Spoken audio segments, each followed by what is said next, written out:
मैदान में वही जीतता है जो कि सबसे ज्यादा मेहनत करता है और जिसकी स्ट्रेटेजी सबसे अच्छी हो। Great battle of Delhi. Delhi assembly election में हर कोई जीतना चाहता है और हर कोई चाहता है कि उनकी सरकार बने। ये बार जो फाइट है वो कांग्रेस, आम आदमी पार्टी और बीजेपी के बीच में। ये तीन पार्टियां अपना पूरा जोर लगा रही है। पोस्टर वॉर भी चल रहा है, सोशल मीडिया पे भी कैंपेनिंग चल रही है। लेकिन यहाँ पे हमको ये देखना होगा कि बीजेपी हो या आम आदमी पार्टी हो या कांग्रेस हो, वो कितना जोर लगा रही है, क्योंकि मैदान में वही जीतता है जो कि सबसे ज्यादा मेहनत करता है और जिसकी स्ट्रेटेजी सबसे अच्छी होती है। अब इनमें से सबसे अच्छी स्ट्रेटेजी किसकी है?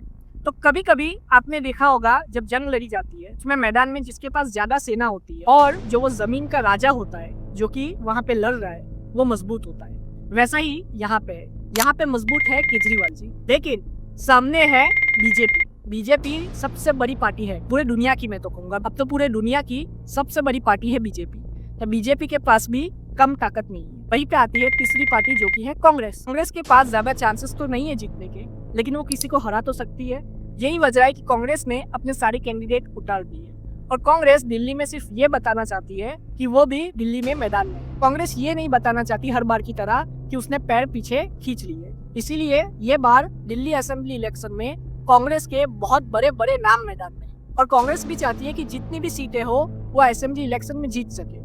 लेकिन कांग्रेस कितनी जीतेगी ये तो हमको रिजल्ट के दिन ही पता चलेगा। लेकिन हम यहाँ पे आते हैं आम आदमी पार्टी और बीजेपी के बीच। दोनों मैदान में है, किसकी स्ट्रेटेजी अच्छी है। तो अभी हम देखें तो आम आदमी पार्टी केजरीवाल जी के चेहरे पे लड़ रही है और वहीं पे दिल्ली में अगर हम देखें बीजेपी तो वो मोदी जी के चेहरे पे लड़ रही है। दिल्ली में बहुत सारे चेहरे हैं जो कि बीजेपी के लोकल लीडर्स हैं, लेकिन यहाँ पे अगर हम मेन फाइट देखें तो केजरीवाल जी और मोदी जी के बीच में है, क्योंकि केजरीवाल जी भी जानते हैं कि वो सबसे मजबूत चेहरा है दिल्ली में आम आदमी पार्टी का, और पूरे नेशन में जो सबसे मजबूत चेहरा है वो है बीजेपी में मोदी जी का। यही वजह है कि मोदी जी और केजरीवाल जी की डायरेक्ट फाइट होगी असेंबली इलेक्शन में। अब जो तीसरी पार्टी है कांग्रेस, उसमें से राहुल गांधी जी और प्रियंका गांधी जी दोनों फाइट करेंगे। अब वहीं पे आम आदमी पार्टी और बीजेपी दोनों को ये ध्यान देना होगा प्रियंका गांधी जी महिला के वोटर्स ना खींच जाए। प्रियंका गांधी जी महिला वोटर्स जो है उनको अपनी तरफ ना कर दे, क्योंकि अगर महिला वोटर्स कांग्रेस की तरफ हो गए तो फिर प्रॉब्लम हो जाएगी आम आदमी पार्टी को भी और बीजेपी को भी।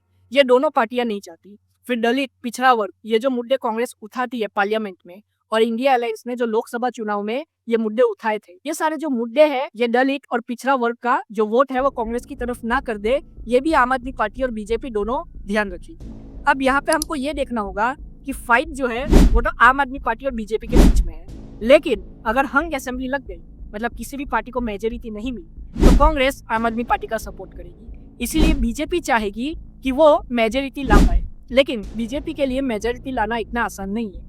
लोकसभा चुनाव में बीजेपी बहुत ही अच्छा प्रदर्शन करती है, लेकिन जब दिल्ली असेंबली इलेक्शन की बात आती है तो बीजेपी अच्छा प्रदर्शन नहीं करती। अगर हम पिछले 2 असेंबली के चुनाव देखें, उसमें एक असेंबली इलेक्शन में बीजेपी की 3 सीट आई थी और दूसरा जो असेंबली का इलेक्शन हुआ उसमें बीजेपी की करीब 7 सीटें आई थी। यही वजह है कि बीजेपी को भी पता है कि मेजोरिटी लाना उनके लिए बहुत ही मुश्किल है, क्योंकि वहाँ पे मोदी जी का चेहरा तो है लेकिन सामने केजरीवाल जी का चेहरा है, और केजरीवाल जी लड़ रहे चुनाव वो है डेवलपमेंट पे, और दिल्ली हमारे देश का कैपिटल है। दिल्ली में हमेशा से ही डेवलपमेंट की जो राजनीति है वो सबसे आगे रही है और लोगों ने डेवलपमेंट की राजनीति पे ही वोट किया है। वहीं पे जो बीजेपी की हिंदुत्व की राजनीति है वो चलेगी या नहीं चलेगी ये तो हमको जब लोग वोट देने जाएंगे और जब 8 फरवरी को रिजल्ट आएगा तभी पता चलेगा। लेकिन अभी के लिए हमको ये तो समझना चाहिए कि कोई भी पार्टी हो, कांग्रेस हो, बीजेपी हो या आम आदमी पार्टी हो, तीन पार्टियां एक दूसरे के खिलाफ लड़ रही है और कोई भी पार्टी तलवार डालना नहीं चाहती। आप अपनी राय कमेंट में जरूर बताएं। जय हिंद।